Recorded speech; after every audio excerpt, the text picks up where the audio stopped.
All right, music fans, welcome back. Harmless Dave here, talking real music in real time for real people just like you right there and just like me right here. So Canada is really in the news a lot. You've got two Canadian music artists, Neil Young, Joni Mitchell, who've decided that free speech shouldn't be a thing. By the way, Joe Rogan today acquiesced a little bit. I watched his speech and he's like, oh, I'm going to be better. I'm going to be more balanced. Why do you need to be more balanced? Just be Joe Rogan. You are the king of media right now. If you're trying to look like you're better than they are, they don't care. They will come at you with both barrels. When you show a little bit of weakness, what they're going to do is come in and they're going to say, we got him. Let's pull more music off of Spotify. So you got these two Canadians who are showing what they're all about. And then you've got the Canadian truckers. Holy crap, Batman. Talk about a caravan of strength, freedom, love, all of the things that our society is completely devoid of right now.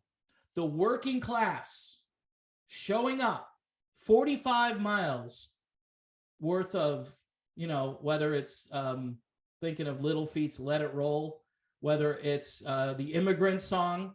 I heard a little soundtrack the other day with the truckers and talking about the land of the ice and snow. These are the salt of the earth, the people who make the country work.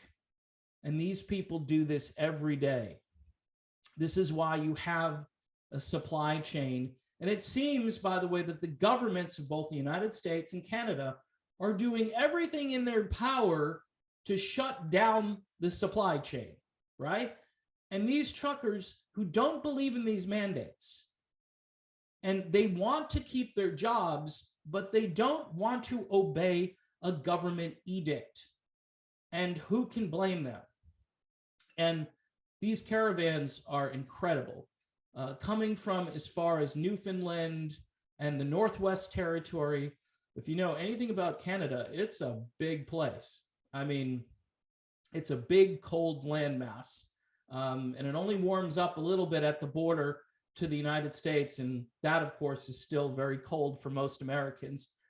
This is some of the greatest footage I've watched. People on overpasses showing up with signs and waving and supporting these people. And then you've got people who are just driving their cars next to or with the truckers in support of what they're doing.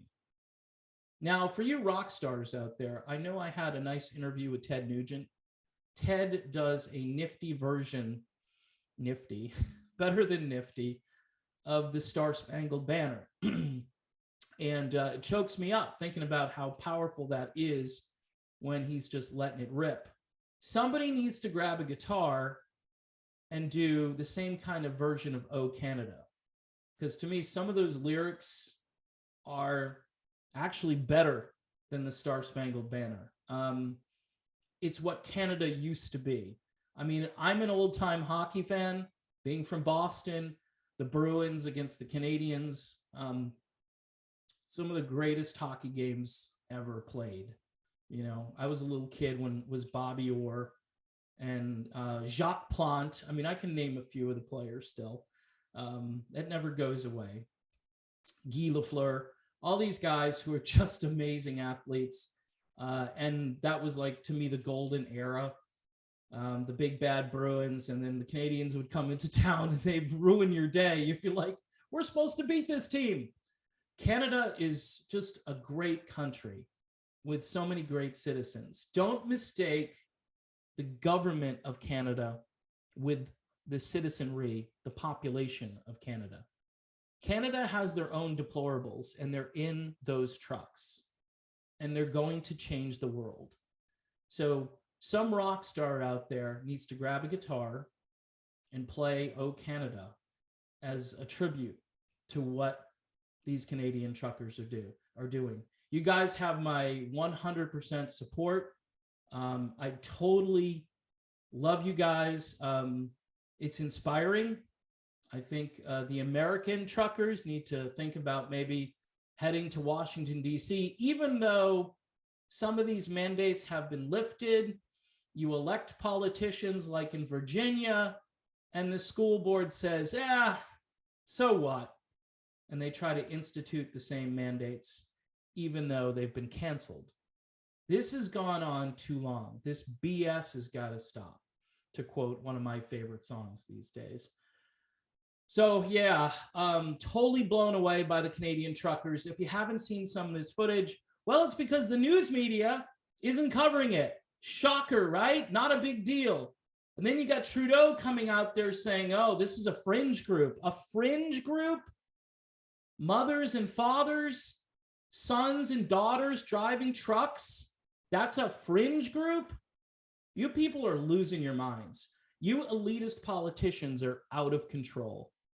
And you've got to stop voting for these people. Although, maybe you aren't voting for these people, and maybe these people are being installed, right? Because when you look at what these people do, you realize that the emperor has no clothes, over and over again. So anyway, Canadian truckers, this Molson, this Labatt's, as they always say, this Labatt's is for you, Ozer. All right. I just love Canadians, and they're some of the coolest people. And a big shout out to my friend Paulie D, who is from Canada and who updates me on this stuff all the time. There are a few, and they're hanging on, and it's very inspiring to see. And maybe, just maybe, this will be the beginning of something spectacular, and we can all just remember this as a time we all had to go through. But thanks to a bunch of ragtag Canadian deplorable truckers, the world was saved. Let's hope and pray.